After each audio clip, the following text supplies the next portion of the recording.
Well, the libs are fantasizing that Putin will be arrested at the summit in Alaska. Wishful thinking, perhaps. Sam Mirejovsky, News Talk 840 KXNT. Greetings, friends. Happy Friday. Moments ago, Putin walked out of his plane, Trump out of Air Force One. The two met on the red carpet there at the air base in Alaska. They shook hands. They walked up to a podium together, and almost in, I would say, a perfect choreography, okay? As Putin and Trump are standing there, boom, a B-52 with a fighter jet entourage fly overhead. Perhaps a subtle hint to Putin what might happen to him should he disrespect his host. All right. I'm not. Here's the big picture. I don't have a prediction of how this all goes. But I think it's acceptable that these two leaders speak.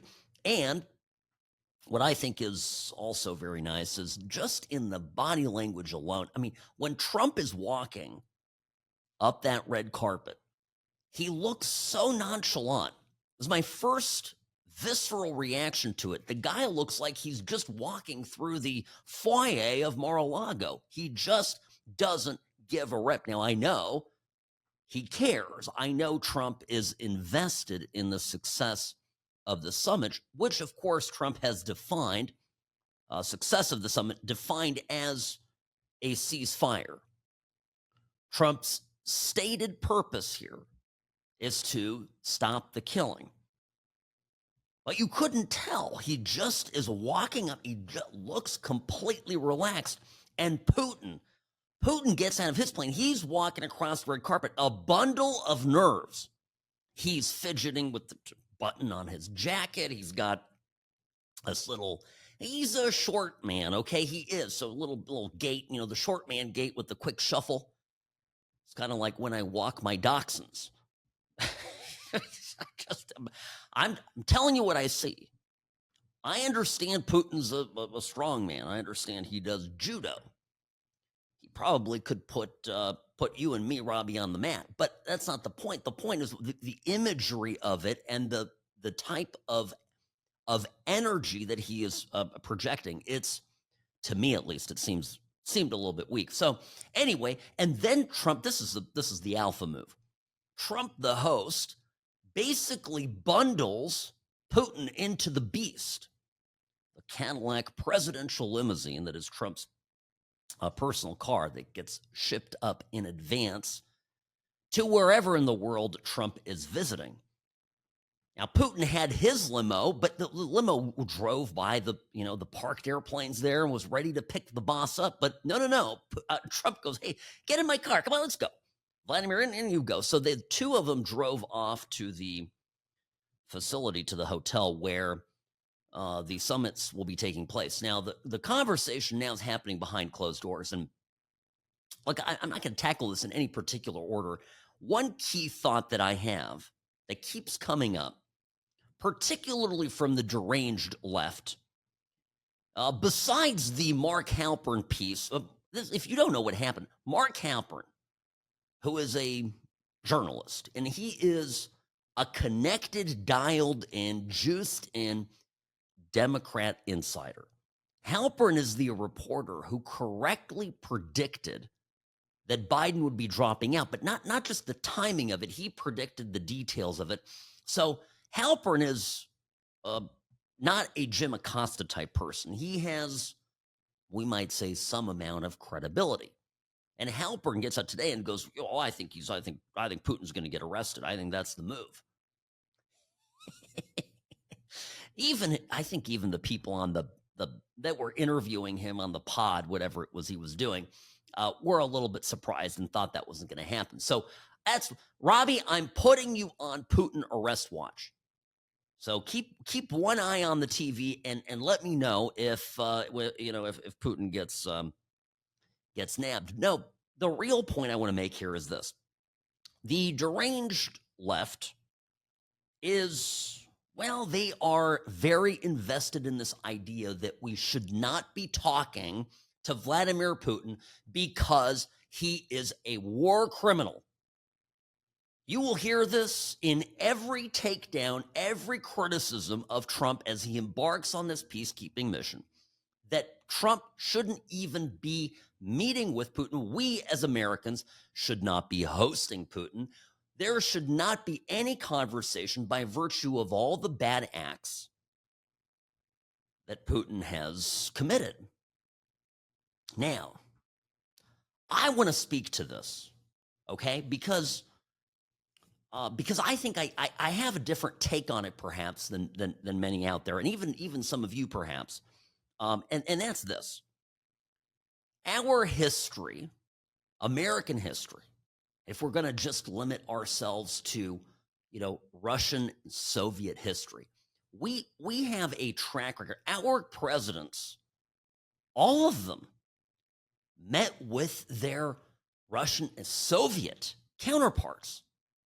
You go back in history, I mean, of course, Franklin Roosevelt, a very famous Democrat, whom I believe most of the critics who now are screaming that Trump should be meeting with Putin would admire. Roosevelt met Stalin a number of times, well, at least twice that I'm aware of, in Tehran and Yalta.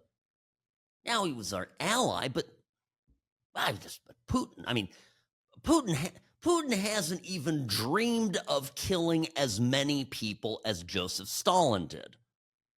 Truman met with Stalin. Eisenhower met with Khrushchev. Kennedy also met with Khrushchev. Nixon met with Brezhnev. Ford met with Brezhnev. Carter met with Brezhnev.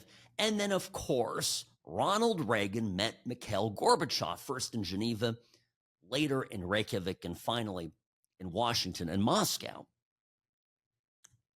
Appreciate this. My, not unique, but my personal perspective on this.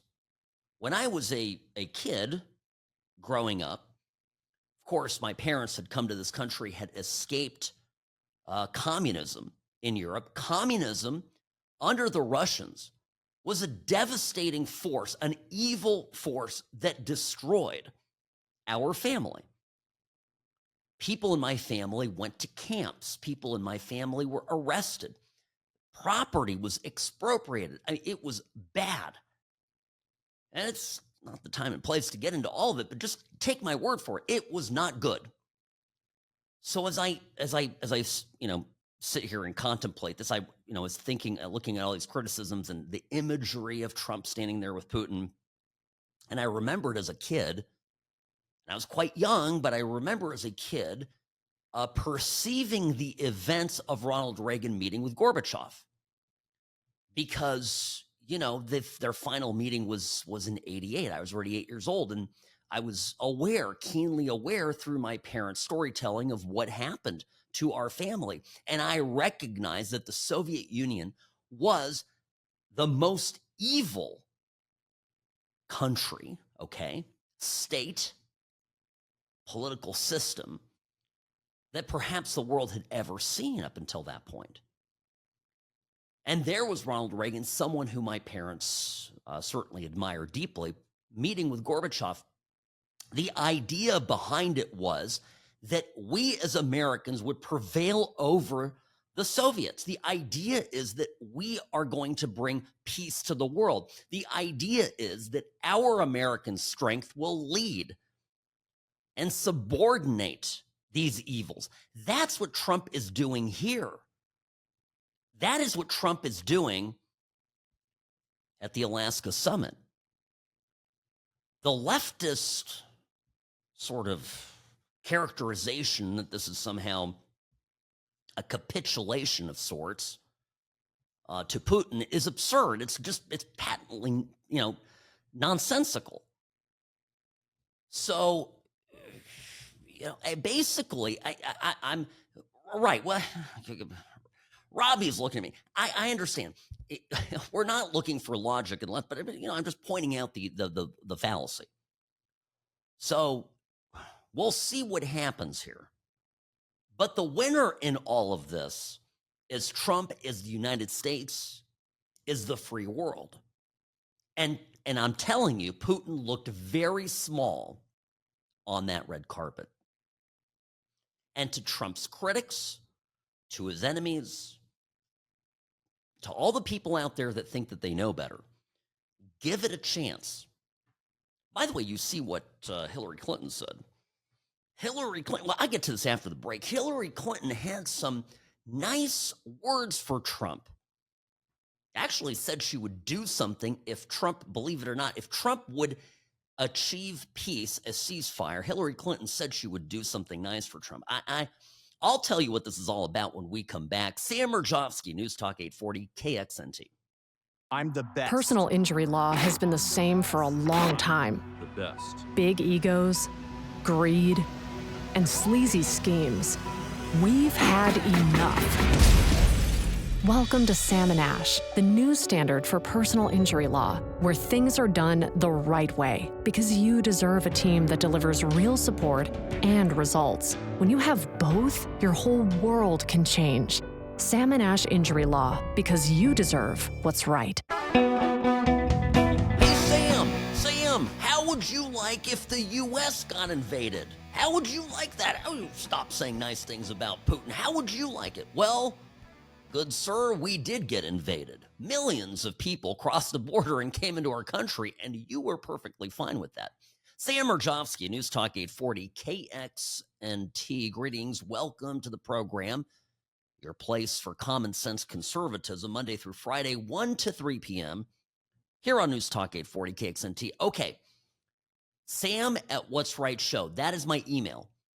Sam at what'srightshow.com. I should add that. The .com is important. And of course, on X, formerly known as Twitter, at What's Right Sam. That's where you can find me.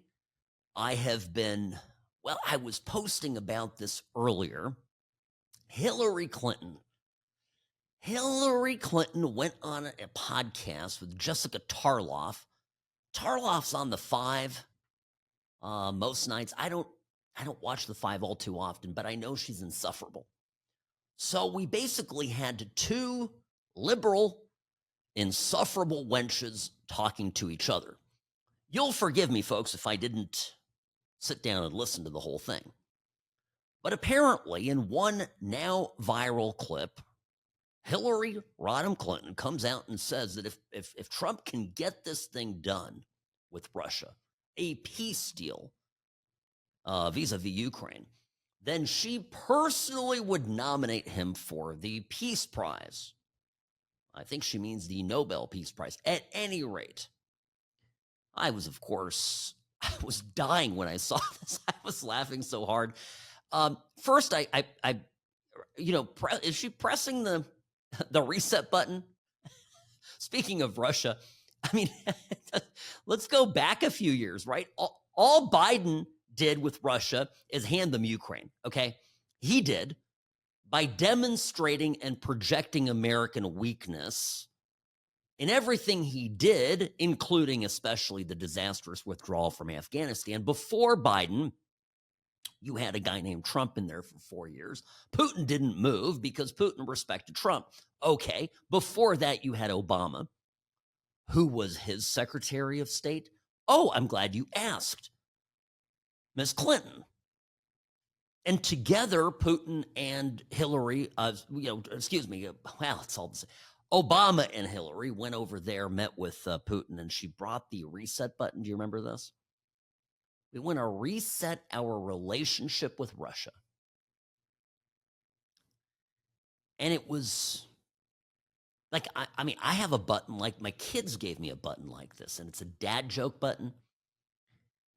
It's not here in the studio. A dad joke button, you press it and it tells a dad joke. Okay. So it was like that. Like the Staples Easy button. It's a reset. It was a big cartoony button. I don't think Putin pressed it. In either event, Putin grabbed all of Crimea. So that was what went down with Putin during Obama's administration. So what's this all about? Hillary, I think it's a sign, folks, that there's an actual real concern among Democrats that Trump is on the war path via his Department of Justice. Yes, I know. We got the Alaska thing. I got my eye on it. Robbie will report if Putin gets arrested, as predicted by Mark Halpern. We've got all eyes on it, folks. But we got to talk. I wasn't here yesterday. Forgive me. I had to run to a meeting up in Utah, so I missed. I didn't have the show. I had to do a replay. But listen, the biggest story right now by miles is what isn't being reported on the DOJ machinations, the numerous investigations that are happening. Now, of course, it's being reported, John Solomon and Just the News and conservative shows and slight glossing over at Fox News. But by and large, if you are a consumer of mainstream media regurgitated drivel from the New York Times, you're not hearing any of this. I mean, you're, I guess, talking about other issues like should crosswalks be trans?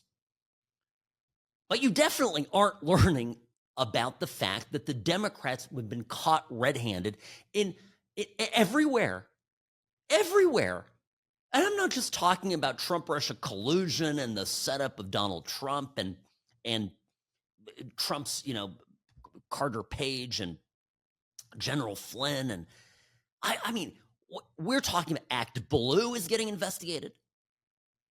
The highly suspicious, this is just my opinion, okay? You don't have to agree with me, but highly suspicious that you have millions, hundreds of thousands of small dollar donations all occurring at the same time with non-traceable credit cards and no addresses given and all this stuff. Act Blue, of course, is a major fundraising operation for the Democratic Party.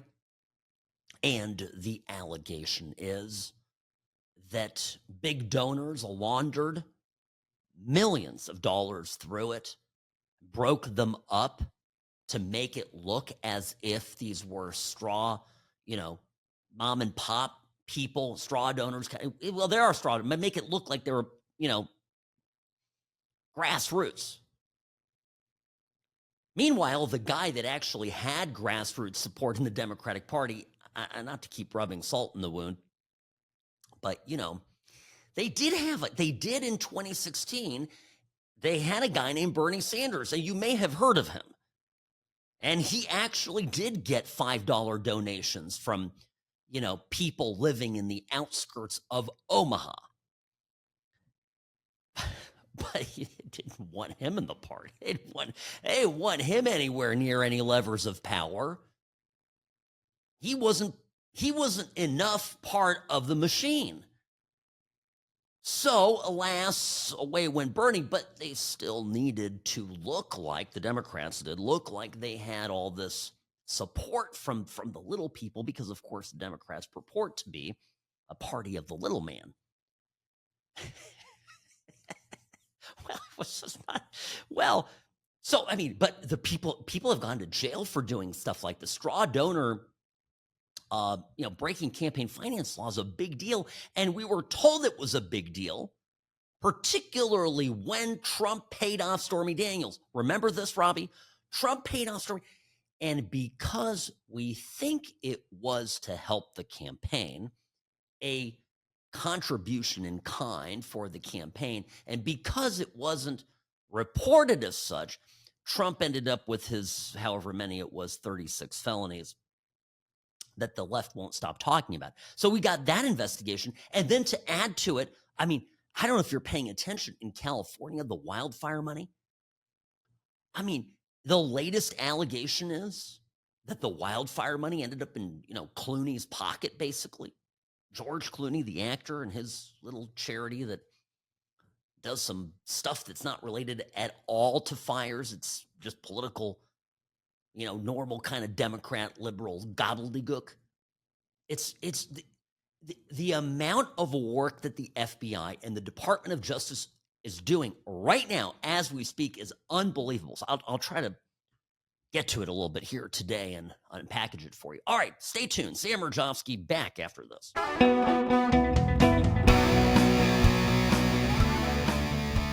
Rarely wrong, always right. Sam Mirejovsky here, your host of the What's Right show, powered by Sam & Ash Injury Law, 702-820-1234. If you've been in an accident, been hurt, need some help you can trust, Sam & Ash Injury Law will take care of you, has your back. Offices in, of course, in Nevada, Las Vegas, Nevada, and Newport Beach, California. 702-820-1234, because you deserve what's right. So, little snafu here, as all of the coverage is trickling in on Russia, on the summit between Vladimir Putin and, of course, Donaldus Maximus. The CNN is trying to craft a narrative here where we're supposed to, one, feel very sorry that Zelensky's not at the summit. And two, we also are supposed to be reminded of that Trump should be representing Ukraine. Now, can I first and foremost dispel, because I had some crazy person go off on me on X, formerly known as Twitter. I think over I don't understand what he was saying, something over the Ukraine thing. So I have to start first by setting the stage. Absolutely. I don't have to say this, right? I don't trust the Russians, the Soviets, any of them. If you don't know me, if you haven't been listening to the show, and you think I'm some sort of Putin apologist, I can tell you just need to listen to the show more. So I understand, yes, I'm not an idiot. I understand that Putin, the Russians, invaded Ukraine. No, it's not their territory. Okay. Yes, they've done terrible things. Okay. No, it is not the responsibility of the President of the United States to represent Ukraine in this. Trump's responsibility is to represent us, me, you, our country. I don't have a Ukrainian passport. I am sympathetic to Ukraine, but that's different. Right? I leave it to the left to get so wrapped up into causes that they just can't see straight, and everything becomes a giant amalgam of basically, I don't know, menopausal emotion. Please forgive me if you're experiencing those medical symptoms. But that's what it is. They left all of them. Oh my God, Ukraine. Ah. I want my president to be a bad money in there on the world stage and representing my country. And this is why this morning I'm watching CNN, and literally they tried to bait this member of parliament, who, by the way, is a hot chick. I'm just saying, it's an observation. She is a hot chick. So I'm looking at her. I'm looking at this thing, and they're baiting her into this. Well, Zelensky's not there, right? The whole discussion over that. They've left out Ukraine from the talks. This is just Trump and Russia, and Trump ought to represent Russia. Now, the response here from the hot member of parliament of Ukraine left the CNN host a little at a loss for words. Have a listen. Do you believe that when Trump meets with Putin in just a few hours' time here, that he will represent Ukraine fairly, that he will keep Ukraine's interests close to heart? Well, he's president of US. So what I hope for him, not even to represent Ukraine with dignity, but to represent US with dignity. I really hope that President Trump will not try to please Putin or make Putin happy or satisfy Putin, but I hope that President Trump will speak and act with power, because he's a powerful leader. And as he numerously said, there is only one language Putin understands, the language of power, the language of force. So this is what I hope for. And I hope that he will actually use the card of the secondary sanctions, the strongest card that US and President Trump has on hand. Well, it's in fairness to this lady, member of the Ukrainian parliament, it's not. The strongest card Trump has flew over Putin's head as he's up there for the photo op, gets off the plane, gets welcomed by a sortie of American military jets, Air Force jets, including a B-2 bomber, perhaps the very same bomber that dropped the mother of all bombs into a ventilation shaft of a bunker somewhere in Iran recently. But she's right about the secondary sanctions. That's where you sanction any country that does business with Russia. So you basically really seal them off from the world, and that's a big threat that Trump, I'm sure, is going to put on the table at some point today. But the real part of this is, even the Ukrainians admit that Trump's there to represent us, us as Americans. He is the American president. Isn't it funny to me? And I'm going to get to the investigations, I will, but it's just, folks, it's a breaking news day. There's a lot going on, so I may jump around. You're just going to have to forgive me. I'm going to jump around. But isn't it interesting how the Democrats always want the president of the United States to be the doting, paternalistic sort of, godfather to the world, handing out, billions here, billions there, and money, whatever, going around at world stage. But they don't want the American president to represent American interests. By the way, this type of thinking, this kind of globalist, as we've come to call it, this globalist ideology, got into and poisoned even the Republican well for a fairly long period of time.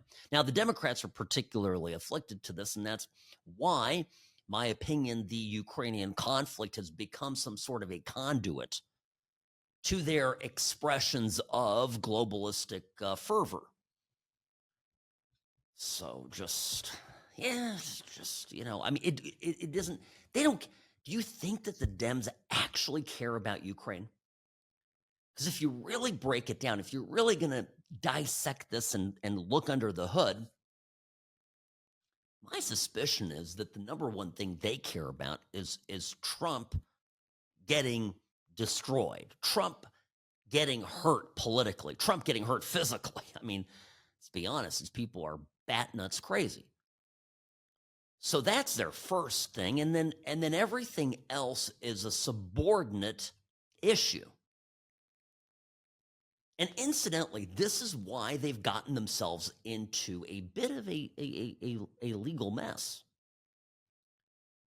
Because their governing principle when they were in power during the Biden years, when they were out of power before that in Trump's first term in office, but very much still exercising a fair amount of power vis-a-vis their connections in the deep state, in the permanent bureaucratic state of the country, the Dems weren't really actually concerned about preserving democracy and following the Constitution and saving our republic, etc. They were still stuck on step one, get Trump. So when you see everything, right, as through that lens, your little, glasses, your tint is get Trump. And all of a sudden, it's okay if you break that law, that regulate. Oh, it starts with a rule. It starts with a rule. We can just break that.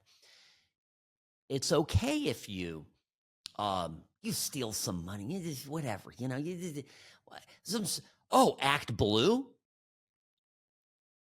Find a way to launder donations, perhaps even illegal donations from our foreign adversaries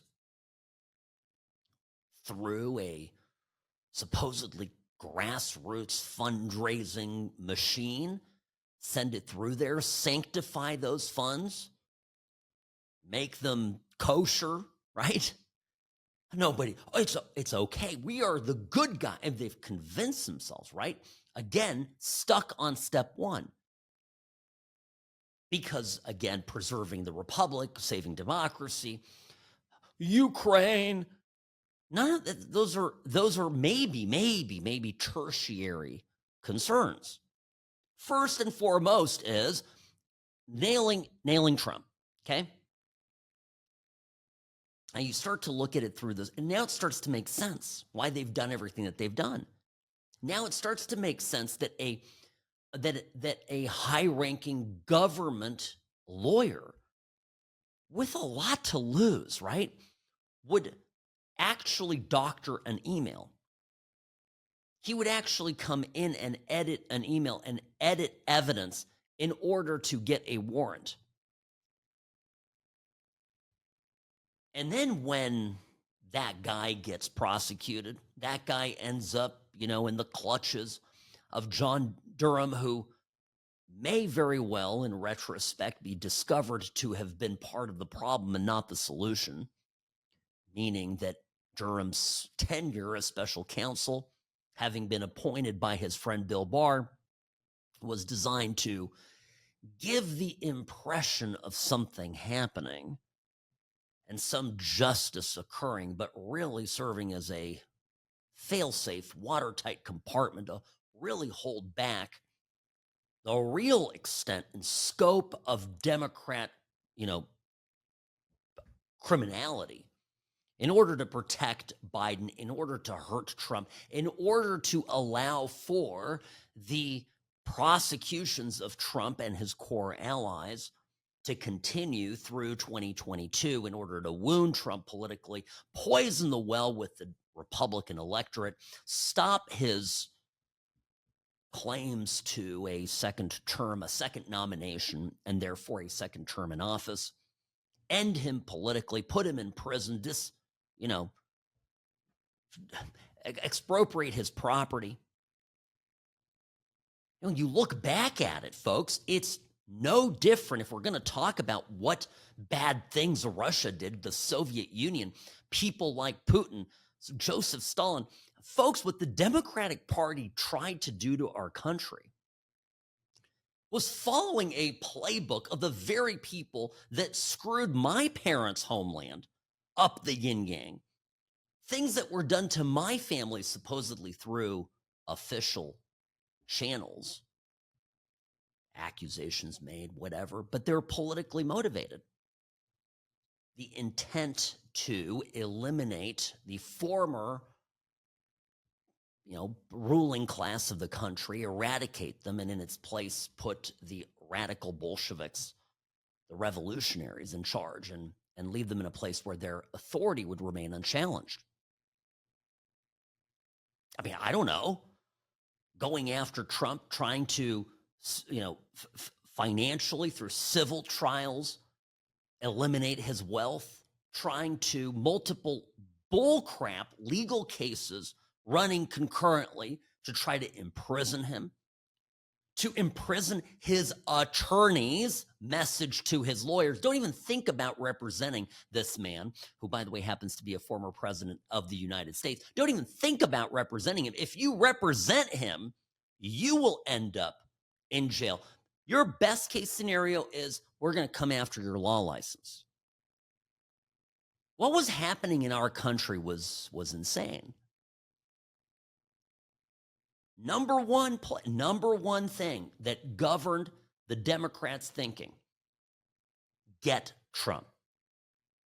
And this is why they've put themselves now in a position of it's why they broke crossed so many lines, broke so many laws.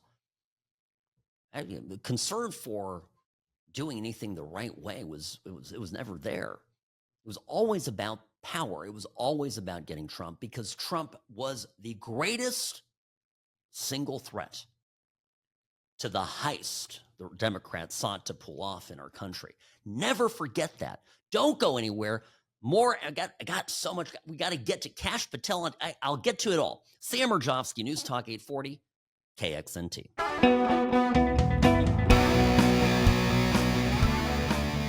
Well, that was yesterday. I know I was out, Robbie. Forgive me. By the way, folks, welcome back. Sam Mirejovsky here on the What's Right Media Network. And, of course, producer Robbie here during the break giving me very polite but firm corrections. Producer Robbie, formerly with the U.S. Air Force, reminded me that the mother of all bombs that I said was dropped recently on Iran had not, in fact, been used. Am I getting this right? Okay, so the mother of all bombs had been, his last known use was in Afghanistan in 2017. The MOAB. Yeah, okay. And the what we used in Iran was a different ordnance, the Massive Ordnance Penetrator.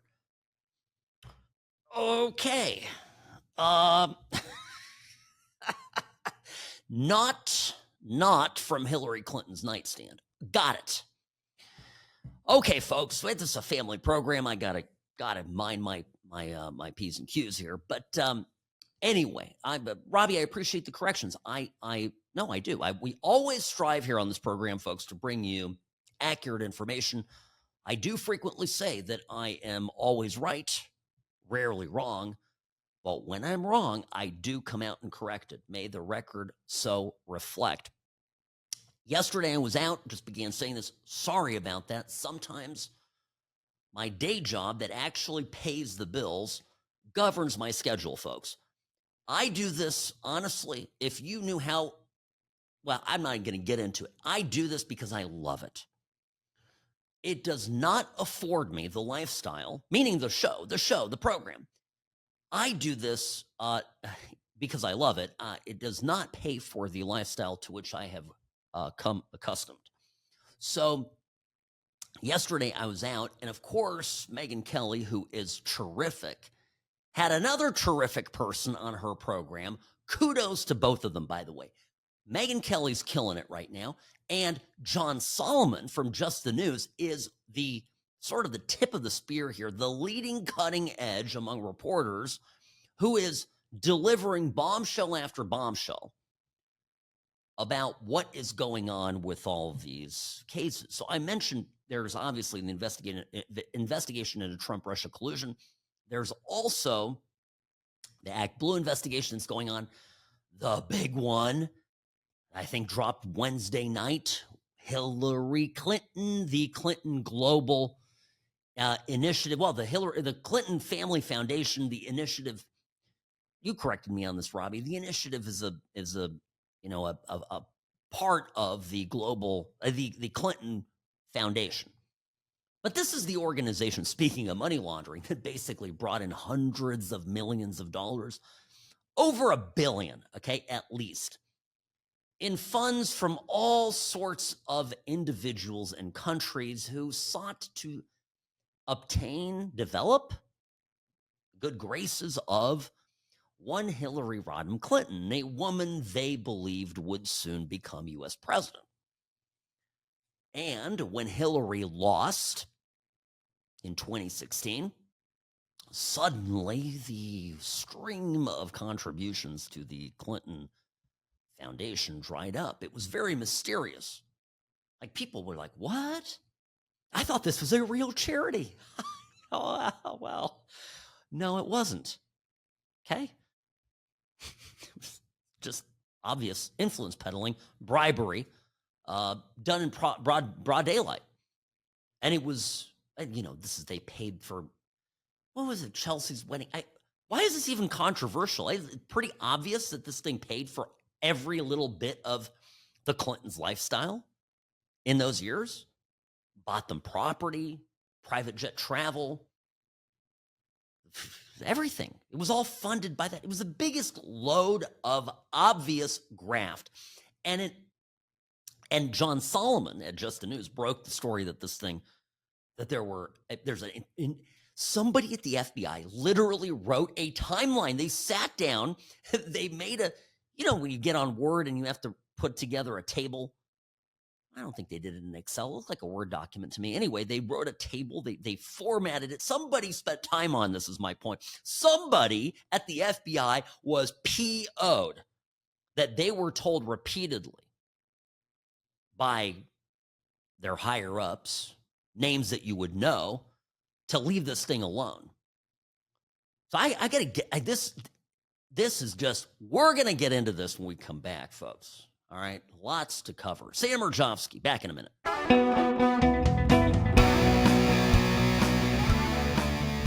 Vladimir Putin is the first Russian leader to visit Alaska since Tsar Alexander II sold it to us, the United States, almost 160 years ago. Sam Mirejovsky, News Talk 840 KXNT. Greetings, friends.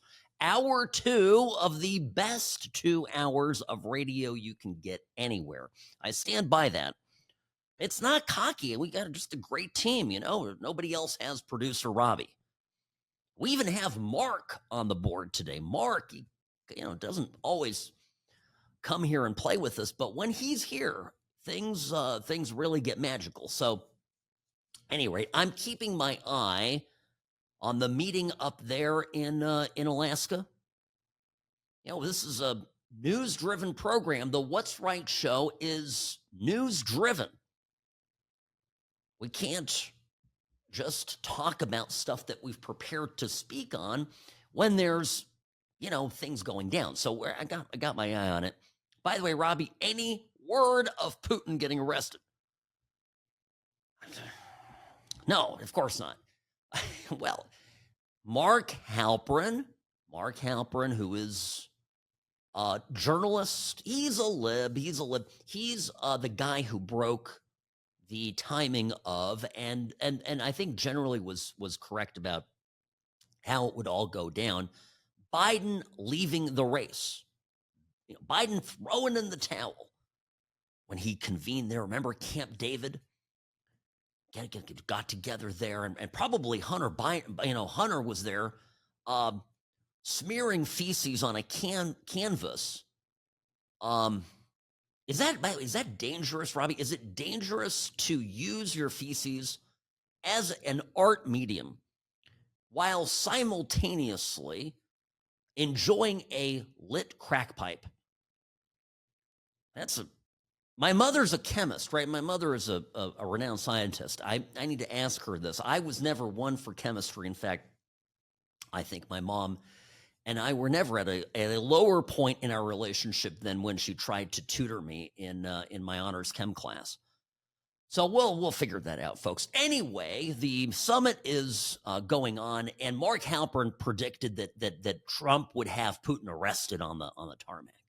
I don't think he was kidding, Robbie. I don't think it was a joke. I think he, honest to goodness, said that's my prediction. So I'm keeping my eye on it for what it's worth.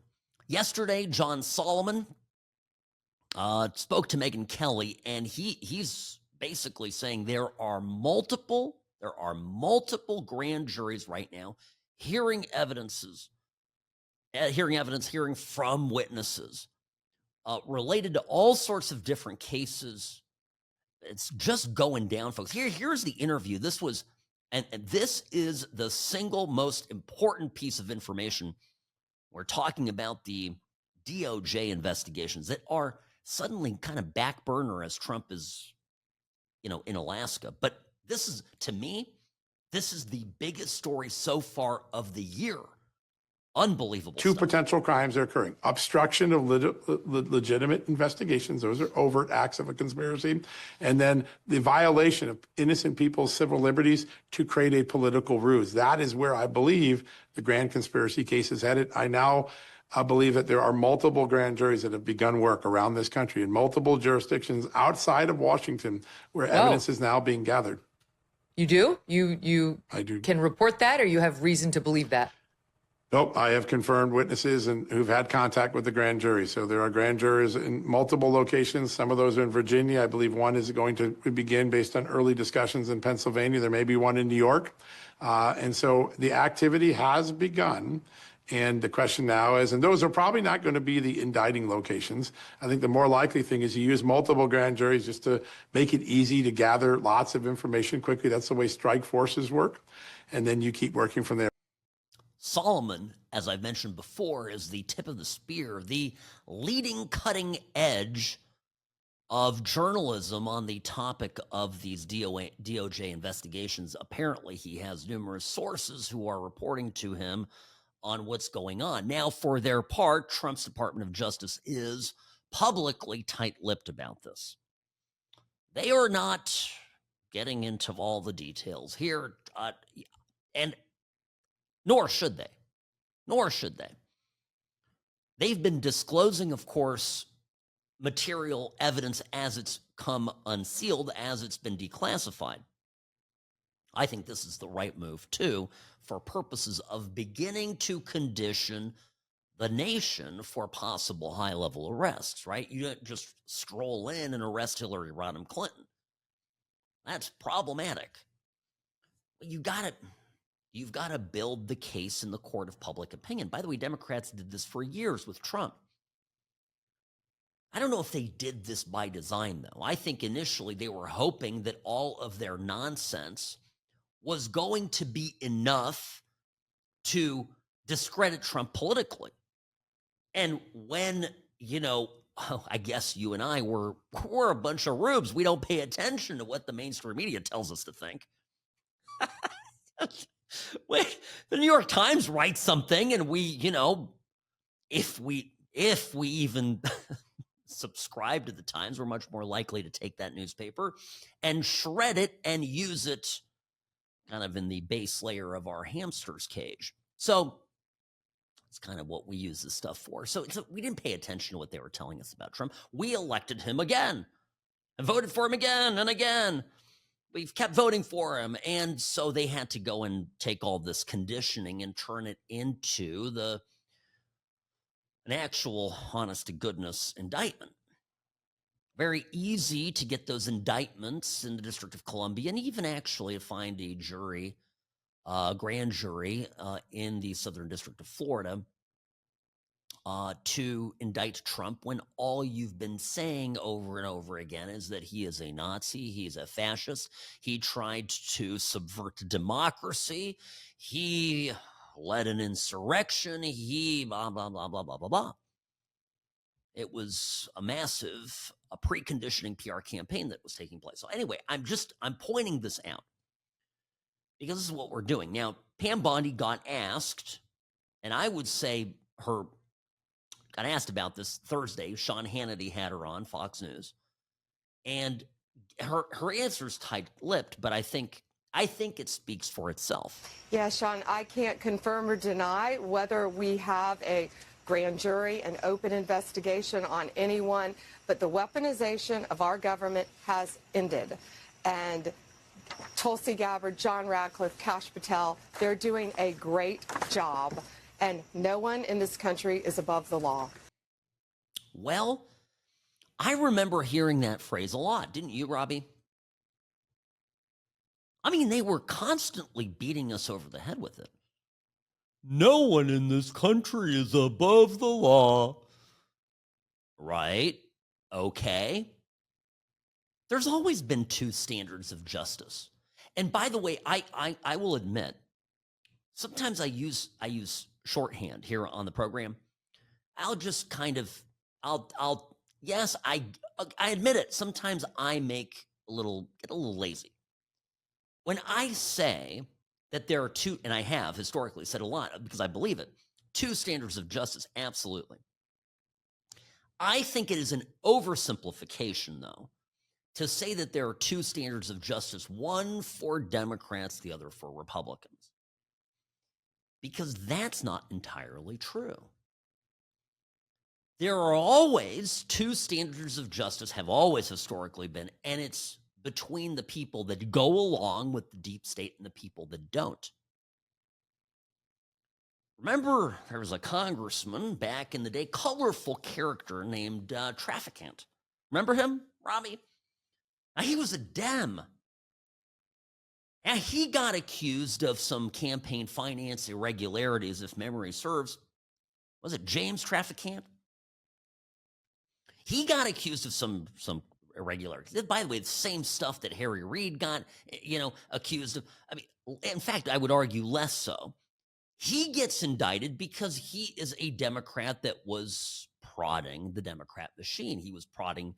He was an independent-minded sort of firebrand guy. So they took him out. Okay, don't look at me like that. Okay, more current. You want to get more current? Okay, how about Pence? How about Mike Pence, who has a bunch of classified documents in his, office? Whoopsie daisy. What happens to him? He gets a pass, just like Joe Biden gets a pass, just like everybody else gets a pass. Who doesn't get a pass? Donaldus Maximus. Why? Because he's a Republican? No, not exactly.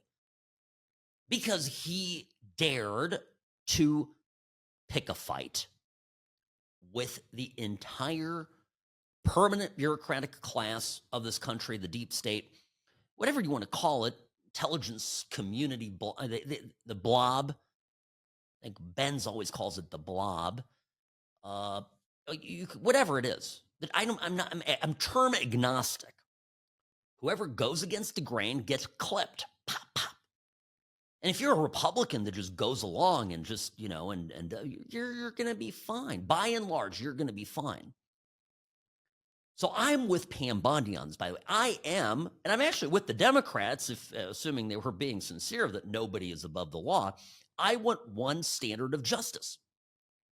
That's what we have to have.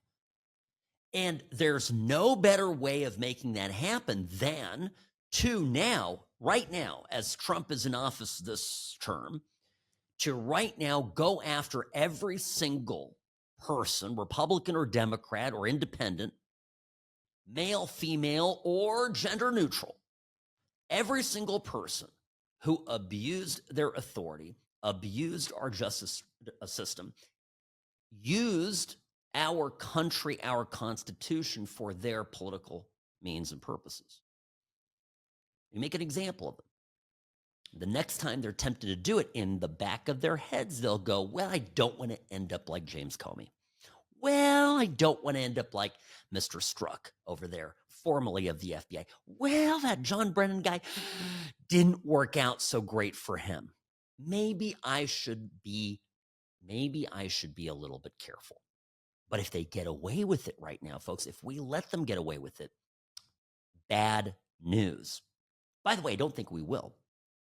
Okay, Kash Patel's talking about this too. Did a rare interview on the news. I'll bring that up to you guys here, play it for you when we come back. The What's Right Show brought to you by Sam & Ash Injury Law.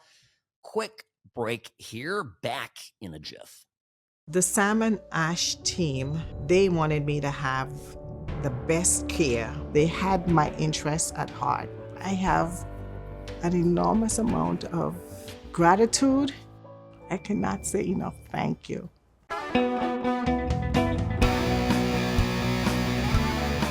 Sam Mirejovsky here, the sage of Southern Nevada, behind the What's Right microphone. Greetings, friends. Welcome back to the program. Sam@whatsrightshow.com if you'd like to reach me. Questions, comments, concerns, I am here for you 2 hours a day.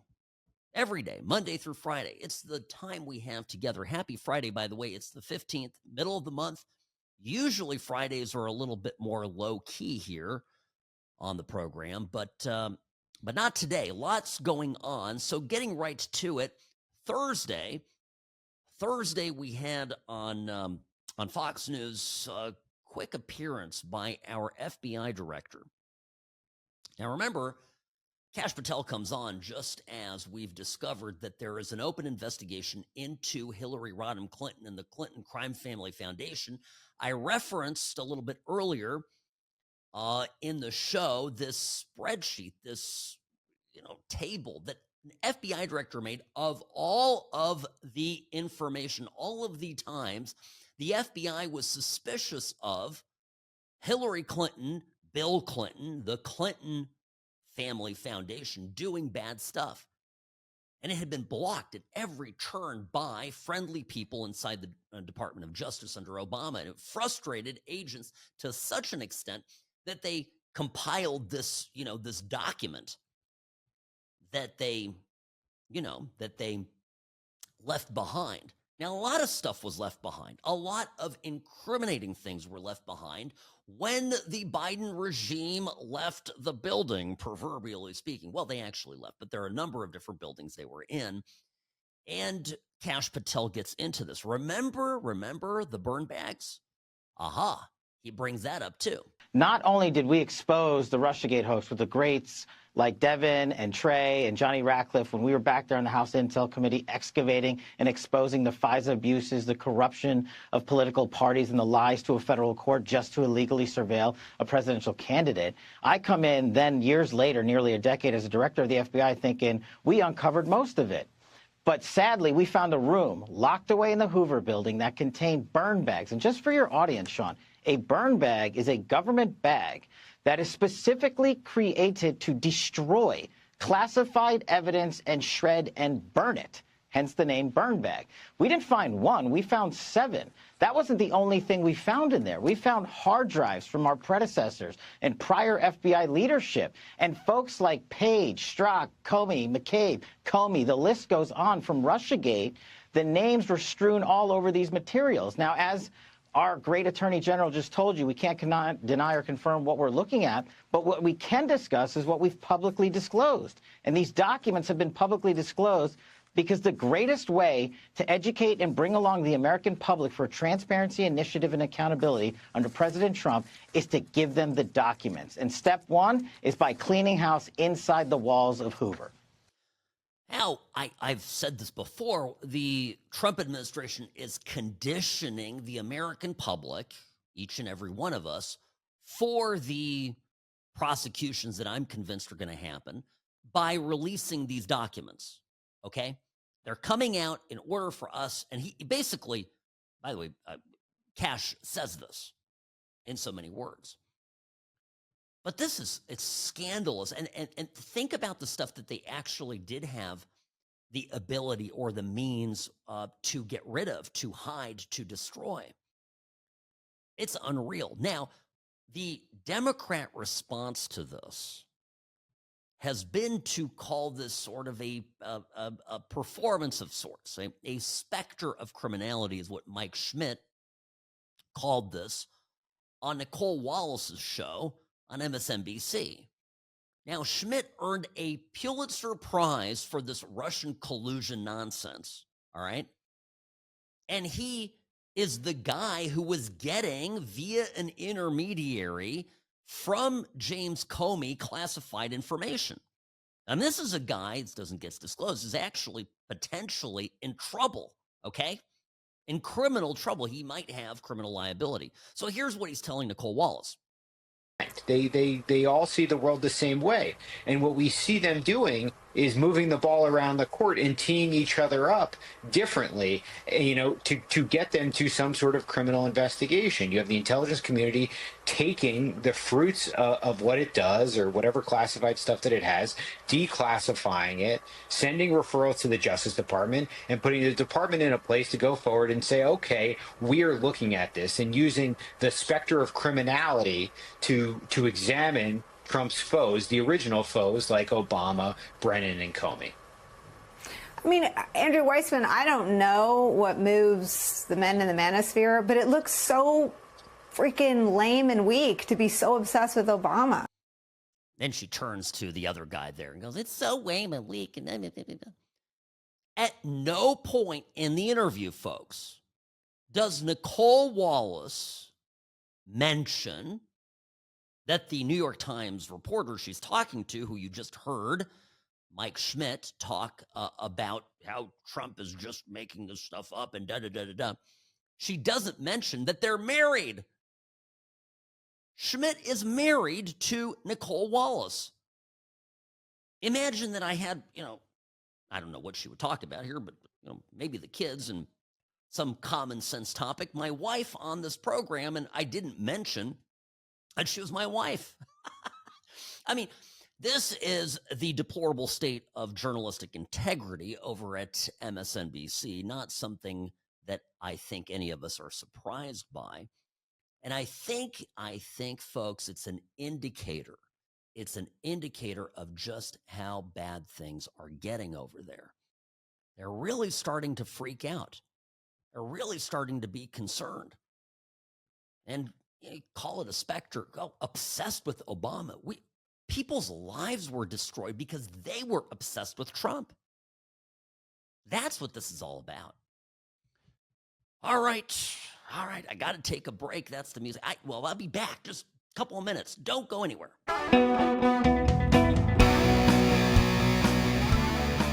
Greetings and welcome to the What's Right Show, your place for common sense conservatism, Monday through Friday, 1 to 3 p.m., right here on News Talk 840 KXNT. I think the Dems are going to do a lot of this type of framing that we heard just before the break. Schmidt, among others, now saying that Trump is obsessed with Obama. Why are we dredging up the past? Somehow making it sound as though Trump simply is, just kind of obsessively stuck on the events of yesteryear. Let it go, move forward, move beyond. If we let it go, if Trump for some reason were not to pursue accountability, all of this lawfare, all of these abuses would occur again. This is one of my biggest concerns with COVID and how we left it. My concern, I'll tell you, I think a lot of people who put out directives ought to be in jail. Lives were ruined. It's not just that, people that were commentating and in the media, et cetera, were wrong. That's okay. You're entitled to be wrong. You're entitled to speak nonsense. The First Amendment, it's a great thing. But if you're in government and you're using your authority, your power in government, and you misuse it, you get drunk on that power, you start doing things that hurt people, you shut down businesses, you shut down mom and pops, but let the big box stores be open. You tell a small coffee shop they're out. But of course, Starbucks, a chain that has drive-through windows, can operate because, anyway. You take kids and you send them home from school for a year and a half, 2 years. You literally do incalculable damage to a generation of young people. And then you can just walk away from it, act like nothing happened, smile like a hyena, and run for president. And I'm talking about a guy over in California. Don't know if you've heard about him. So Newsom, to me, Newsom is disqualified. And one of the things, too, you saw this press conference. He held this press conference, and he is going to do redistricting. I'm going to show you, Donald J. Trump. I'm going to show you. You know what we do here? We stare down bullies. We look the bully in the eye and we tell him, not today, Mr. Bully. So weird. He looks like I feel almost, I know it's in English, but it's almost so theatrical whenever Newsom speaks that it reminds me of one of those Mexican telenovelas. He's just so cheesy and overplayed with this sort of shellac of unbelief. Like, it's not unbelievable. Okay, I don't know, whatever. That's what the press conference was like. It was a whole lot of pauses, dramatic pauses. silliness. Okay, so he has the press conference. Meanwhile, Trump goes out there and begins arresting people outside the press conference because, of course, I think were there. How many people were inside the room? Was it 20 or 50? It's supposed to be this big announcement, and not a lot of people showed up. And whatever the number is, Robbie, you can look it up. Whatever the number was, that includes the media. Okay, so the number of actual people there, not very many. So Trump goes up there, and Trump sends out Tom Homan, who is the ultimate of ultimates now. He's really high up in my book. He goes out there, sends his agents outside the press conference, and everybody melts down. Holy hell, everybody melts down. This was great.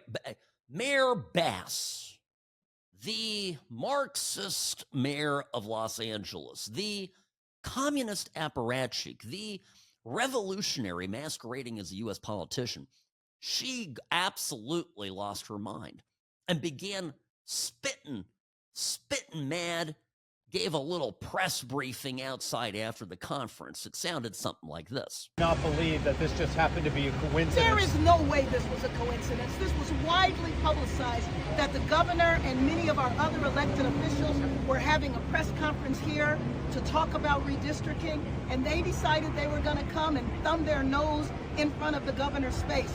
Why would you do that? That is unbelievably disrespectful. It's a provocative act. They're talking about disorder in Los Angeles, and they are the source of the disorder in Los Angeles right now. This is just completely unacceptable. This is a administration, this is a Customs and Border Patrol that has gone amok. This absolutely has to stop. There was no danger here. There was no need to detain anyone here. And there was certainly no need to have a provocative act right here where the governor is having a press conference. It was a provocative act. Oh, well, spare me your crocodile tears, your anger, Mayor Bass. This is clowning, right? Number one, just because the governor is somewhere or the mayor is somewhere in a state doesn't mean that you get to have illegal immigrants there. Does the presence of Gavin Newsom somehow protect illegals? That's a question. As a lawyer, let me tell you, I don't think so. So this is just kind of silliness, right? What I'm reading about this is how I perceive these reactions is they're actually genuinely mad, and they're realizing that Trump just does not give a rat's rear end about them, and that these people are there. Whatever they say or do is insignificant. The Trump train is going to run roughshod over LA, over San Francisco, over every blue part of California until the Democrats' power over the state is significantly eroded. Now, duplicate that everywhere else. And we're going to talk about DC too, because I don't know if you remember this on Wednesday. I made the point here, as I sometimes do, ahead of its time, but I think I'm right about this, that the Trump people may very well perceive that if they clean up D.C., if they demonstrate to ordinary citizens in Washington, D.C., that by cleaning up crime, their neighborhoods can be safer, their lives can be more normal, their kids can go out and play, their parents can walk home to their apartments, without fear of being mugged, murdered, raped, etc., that just maybe ordinary residents in the District of Columbia, Washingtonians, I believe is DCites, Washingtonians, I believe are the terms, can start to have some positive vibrations when it comes to Trump. Oh, yes, positive, feelings. Now, this would be unheard of back in the day, maybe in the 2017, 18, 19 2020 era, Trump's first term, Trump 1.0, Trump 45, whatever you want to call it. But today, number one, Trump just foundationally is much more popular. He's much more popular in the black community. There's a lot of significant, big black population in Washington, D.C. And guess what?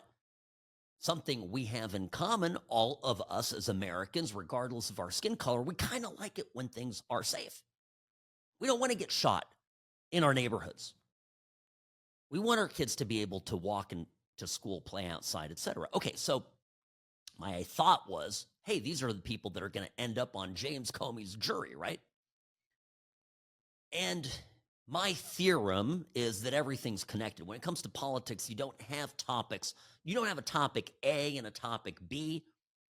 You listen to a lot of shows and they're covering a topic. Okay, today we're covering a topic. These podcasts are so boring. Today we're going to spend an hour talking about one topic. I'm like, bro, that topic is interesting, but it's connected to all these other things that are going on. This is something that we do on this program, and I know this is why you tune in and listen. So you've got this cleanup, but at the same time, Pam Bondi is out there, building a case, numerous cases against prominent Democrats, some of which will have to be venued in D.C. What better way to win over a future jury pool to the Trump side than by cleaning up their hood? And that's a apostrophe H-O-O-D, and I don't just mean the hood, I mean their hood, right? Their neighborhood. This is the right way of thinking about this. Now, are people feeling safer in the District of Columbia? I'll tell you right now, as we speak, the internet is flooded with citizens reporting about how nice it is that DC finally has an air of security to it. Listen to this. Listen to this one. This is one example. Finally able to chill at a red light with my window down, not worried about if one of them young is coming. Ride through the city, feeling more safe than I ever felt. There it is. That's, by the way, this is not a K Street lawyer or, some functionary of the government. It's an ordinary citizen. I'm just drawing a conclusion based on the way she speaks. That's, ordinary lady. Maybe not even a Trump supporter. Who knows? But she's liking the fact that DC is safe. The catch is that the world is not governed by what Gavin Newsom says or what the paid protesters that are being I saw this in DC, but the cost they're now the advertisements are getting all the paid protesters in there. So there's all these ads that people are posting and showing of their big demand to have people come in. The paid agitators that the Democrats have always used historically. None of it was ever grassroots. So the difference between Newsom and Bass and these paid agitators and the ordinary people, not even the people who are posting on social media, but the ordinary person that you and I will never hear from, who is finally relieved that their neighborhood is safe. What is the power in handing somebody peace of mind? My argument would be that's a pretty powerful thing to give to a person, okay?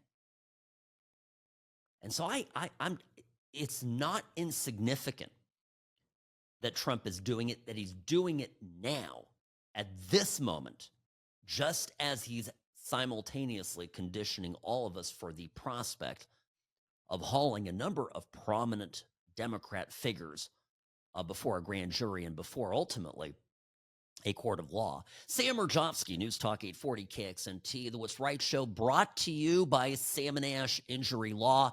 In a crash, call Sam and Ash 702-820-1234 because you deserve what's right.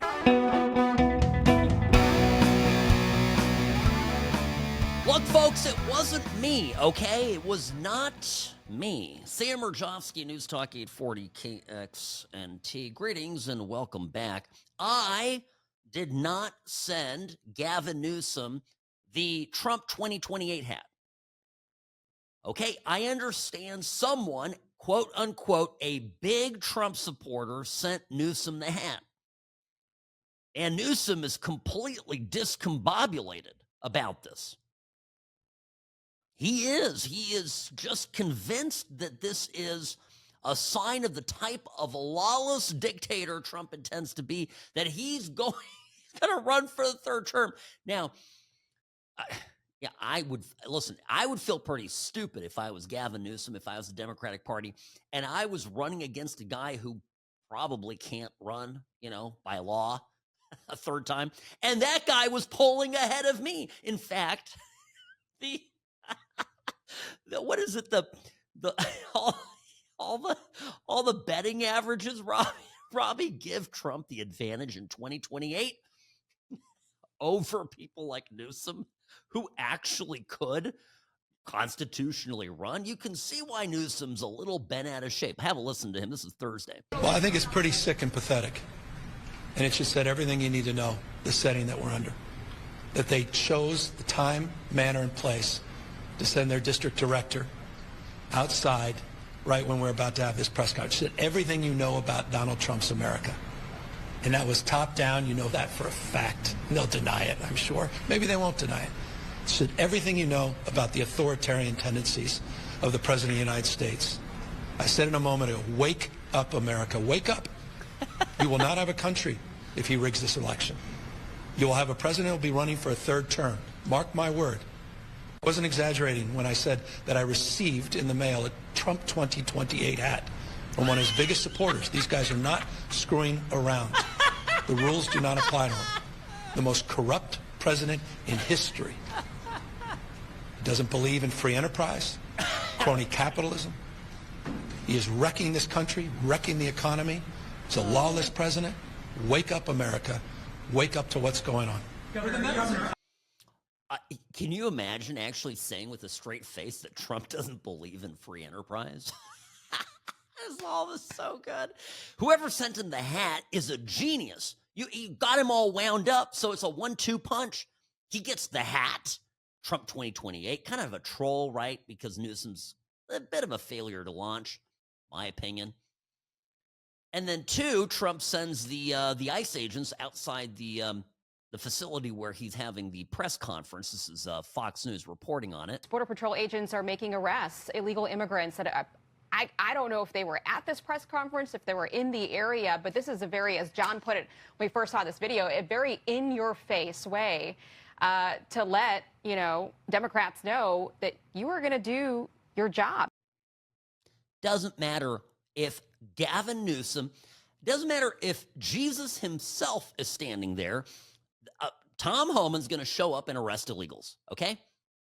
And that's just, it's a signal. It's a signal of strength. Now, the illegal immigrant question, enforcing illegal immigration goes hand in hand. It locks in with crime enforcement. Because making neighborhoods safe again, making America safe again, okay? Making America lawful again, getting rid of lawlessness, and eroding democratic power. Is it popular? Well, according to CNN, Harry Enton, their data nerd guy who follows all of this stuff, apparently Trump's doing pretty well on this topic. Democrats have to get it around their heads that Americans are far more hawkish on crime than they think that they are. What are we talking about? Trump's net approval handling crime. Where was he last year? He was way underwater at minus 13 points views of term number 1. But look at where he is now. He's on the positive side of the ledger. He's on the positive side at plus 1 point. Americans view Trump far more favorably now on crime than they did a year ago. Donald Trump is like Air Jordan towering over Joe Biden when it comes to their handling of crime. Look, in 2024, look at where Biden's net approval was on crime. Way underwater there at minus 26 points. It was one of Biden's worst issues. Granted, pretty much every issue was one of Biden's worst issues. And again, look at where Donald Trump is. way, way, way above Joe Biden. What is that? That's 27 points. So Americans vastly prefer Donald Trump's approach to crime than they did to Joe Biden. In 2023, Republicans were favored by 13 points. Look at where they were in May of this year. Republicans were actually favored by 16 points. They actually gained ground on crime. They were maintaining their edge and actually added a little bit to it. Because Trump did what he said. He ran on this issue. Look, I mean, I want to see the budget cut as much as anything, but it was balancing the budget was never one of Trump's top priorities, what he ran on. I'm just saying. He talked about crime at every rally. He talked about immigration at every rally. Guess what happens when you take a politician and who runs on a platform, gets elected on a platform, and then delivers on that platform? You have an unstoppable political force. And side note, all of these numbers here coming out are pre-DC takeover. Watch these numbers soar. That is my prediction. All right, folks, got to wrap it for today, for the week, in fact. Please have a great weekend out there. We're doing great. Everything is good. Just got to keep the train moving forward. And I think Trump's got that part of it handled. Sam Mirejovsky, News Talk 840 KXNT. Sam at what'srightshow.com is my email. And follow me on X at What's Right Sam. See you Monday.